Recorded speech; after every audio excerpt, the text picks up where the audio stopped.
What is up, you guys? I'm Charmx, and today I'm going to be reacting to 3 true neighbor horror stories. I was going to say nightmare stories. I don't know why, but this is by Mr. Nightmare. I guess that's why. Anyway, hopefully this is going to be quite spooky. Neighbors can be quite weird, especially if you live beside some, like, weird ones. They can be really, they can do some weird things. Even if these are made up, because I don't know if these are made up or if they're real. But if these are made up, it's definitely possible that what's going to happen has probably happened at some point, just because crazy people do crazy things. And if you're living beside a crazy person, there's a high chance, what's going to happen here has actually happened. Anyway, with that being said, the original link's in the description. Make sure you go subscribe to Mr. Nightmare. Without any further ado, let's begin.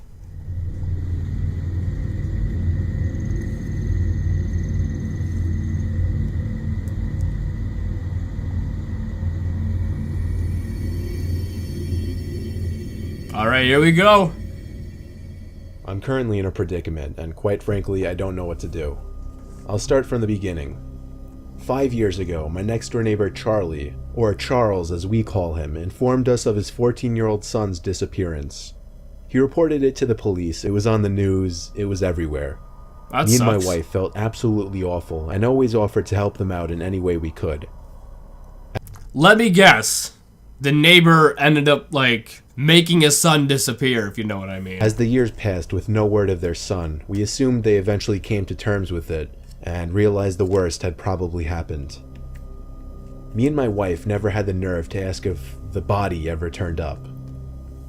Occasionally Charles and his wife would invite me and my wife over for a barbecue during the warmer months. We noticed neither of the two were ever the same since their son had gone missing. That's understandable, though. I'm thinking the neighbors probably, their son. But if they didn't, and their son was actually kidnapped or something like that, it's understandable that they wouldn't be the same. I mean, that's part of their family, and losing that and not knowing what happened, it would change you. Charles' wife Kathy was always quieter and more reserved, and Charles just seemed more awkward and nervous, both understandable to a certain extent. Fast forward a couple of years later to just last week. Charles came over to me when I was taking out the garbage and asked to borrow a shovel. Without hesitation, I ran to get him my best shovel, not asking why he needed it. He thanked me and said he just had to do some work in his backyard and he'd get it back to me by tomorrow. He's gonna bury the body? And disappeared into his backyard. I can assume. I went inside, and when I was by one of my upstairs windows that has a clear view into Charlie's backyard, I could see he was digging out a really big hole in the ground. He seemed to be struggling a bit. He's 56 after all. I figured I'd go grab my second shovel and help him out. As I entered his backyard and called his name, he looked up from what he was doing, dropped my shovel, and hurried over to me, saying, No, it's okay, Tim, I got it. Please, just leave." I said, "What's wrong with you? It's not a big deal." Mainly because of his bizarre reaction. He told me I will not allow you to use that shovel in my backyard, and then pointed to the gate as if I were a dog. I was so taken aback I called this. Remember, I called this. By how he was acting that I just left without saying another word. I went upstairs to spy on him through the window. He was digging the hole for at least another half hour. When it finally looked like he was done, he started looking around, up high at neighboring houses as if to check and make sure nobody was watching. And then, before I could think to hide, he spotted me at my window. All I could do at that point was casually walk away. You should have waved. You should have waved. Kind of like that. Just to see him, it wasn't so suspicious, but then just, he sees you and then you turn and walk away. He's gonna come into your house and try to, kill you or something. You gotta be careful. Oh my goodness, you should probably call the cops at this point. He's up to something, and I wanted to find out what. I continued to look at his backyard every so often, but he wasn't digging anymore. I figured he knew I was watching now and would wait until it was dark out. And I was exactly right. At 1:30 in the morning, I heard the sound of a shovel hitting the dirt outside. It was too dark to see anything from my window now, so I snuck outside quietly and looked over the fence in the backyard.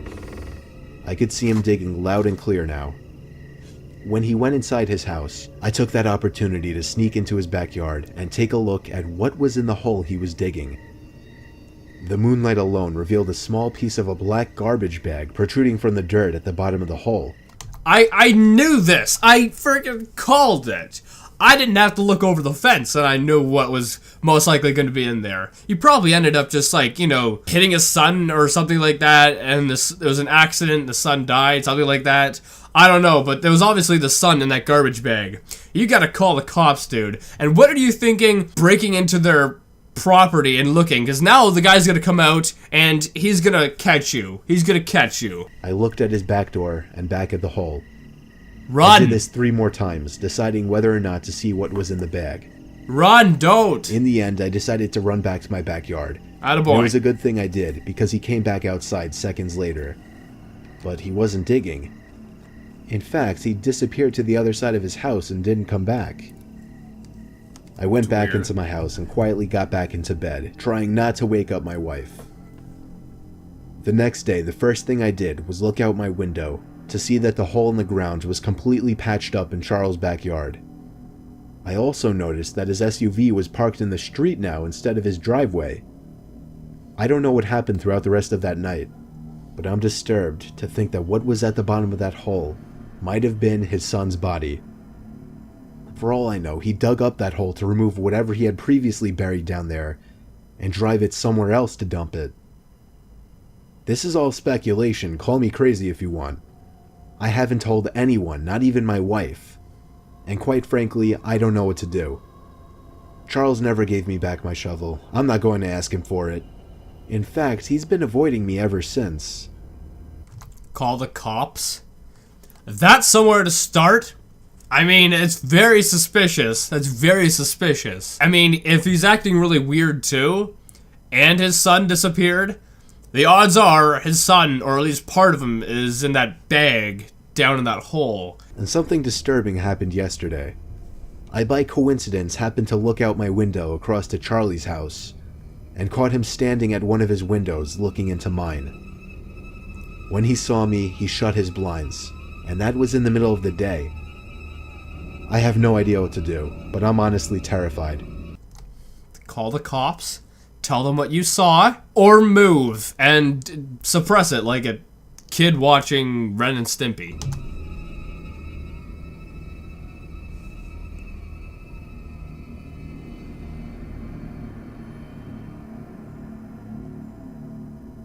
I've lived in 3 houses in my life, 2 with my family and my current house by myself. We lived in the first house for the first 15 years of my life, and the second house the next 7 before I moved out to my current home. This experience happened in my first home when I was 15, within the last few months of my family living in that house. I don't remember my family ever being really friendly with the neighbors. In fact, there were 2 kids living next door with their dad that me and my brother had only talked to maybe once or twice our entire lives. As bizarre as that is. It's not that bizarre. Like, personally, I don't talk to my neighbors that much. I mean, maybe now and then, just to be friendly, but I don't talk to them that much, so it's not that odd. Though we did know both of their names, Eric and Todd. One day, me and my brother, who is 5 years younger than me, were outside playing basketball in the driveway. That was when one of the 2 boys next door, Todd, came outside and walked over to us, initiating a conversation. I don't remember what we said to each other quote for quote, but I remember the first thing that he asked us was if it was true that we were moving. As the older brother, I did most, if not all, of the talking. Todd was probably the same age as me. I never actually asked. By the end of the conversation, he invited me to come with he and his brother to shoot BB guns by the river in the woods down the road the next day. I agreed since it was the weekend and I didn't have anything going on anyway. My little brother asked if he could come at the last second, not under the assumption that he was automatically invited as well. Todd said yeah and then walked away. It's kind of weird that a couple days before you leave, they ask to go and, like, hang out with you, kind of. That is weird. Definitely if you live there, 15 years and you never talk to them that much? Late the next day, around an hour before dusk, Eric and Todd rang the doorbell. We were quick to answer the door because our parents didn't know that we were going out to shoot BB guns. Walking down the sidewalks with Todd and Eric decked out in camo gear and carrying a duffel bag of BB guns was really strange. The level of seriousness these two clearly had in this was really weird to me and my brother, and we kept meeting eyes, holding in our laughter a couple of times because of it. Are they gonna try to, like, you know, shoot them or something? We got to the woods having spoken very few words. I could already tell these two were kids of few words. Maybe why we hadn't met them officially until that point. Todd dropped the duffel bag onto the ground and unzipped it, while Eric aggressively snapped a branch off a tree and threw it into the river. Me and my brother looked at each other again, this time not finding it as funny. Todd pulled out a couple of guns and handed them to me and my brother. Okay, so at least... Oh, maybe they're gonna go and, like, you know, shoot at each other. Like, make it a game or something. That's not safe. And that's when Todd dropped the bomb and told us they were real guns. What? Eric grabbed a loaded gun from the bag and began firing at trees across the river. When I realized he wasn't joking about the guns being real, I was in a mix of anger and confusion. I grabbed the gun from my brother's hands and placed both of them back in the bag. I told them we weren't comfortable with this and had to leave. Eric stopped firing, and they both looked at us with expressions that seemed half angry. One of the two boys yelled a curse word at us as we were walking away. I always had a feeling these two were bad kids, but this confirmed it. I told my brother not to speak to them anymore for the remainder of our time living there. We told our parents at the dinner table that night that they were really weird kids, but we didn't mention the... That's kind of an understatement. Well, then again, I mean, I think, you know, as a kid, I would have probably jumped at the opportunity to go around with an actual, you know, gun and shoot trees or whatnot. I think that would be quite an experience, to say the least. It's definitely not safe either. So I don't know if I'd say they're creepy, but I'd definitely say they're mischievous, I guess. The gun thing. I woke up that night to a breeze of cold air hitting me in the face. My window was open all the way. Okay, here's when the horror story part kicks in. I was gonna say, like, how is this a horror story? It's just some mischievous kids, but I assume one of them's in the room with you? I felt something hard press up against the back of my head as I was looking out the window. There you go. And somebody behind me going, shh, shh. Somehow I didn't scream or jump, I just stayed calm. I was able to understand what was going on surprisingly quickly. I heard Todd's voice in a whisper behind my head. He told me if I ever told anybody, especially his dad, about the guns or the visit, he would come back and kill me and my entire family. I replied in a quiet, shaky voice, okay. There are way better ways to do something like that than to break into the person's house. He pushed my head with his gun before leaving through my window. Every night thereafter for months, I would catch either Todd or Eric at a certain window of their house, looking into either my or my brother's room. Their behavior became more and more strange as we got closer to the date of our move. Just a week before we moved, a rock was thrown at my window one night at like 1 a.m. I opened my window and saw Todd aiming a pistol up at the window, and feeling like I was about to die, I dove for the ground, only to hear the two boys crack up in laughter.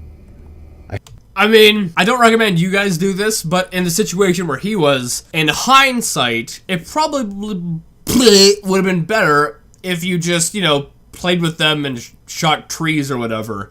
Just because you wouldn't be having to deal with this kind of crazy crap right now, right? Because then they'd be like, oh, they're cool, we don't need to go and threaten them or whatever. I heard one of them refer to me as a fucking retard.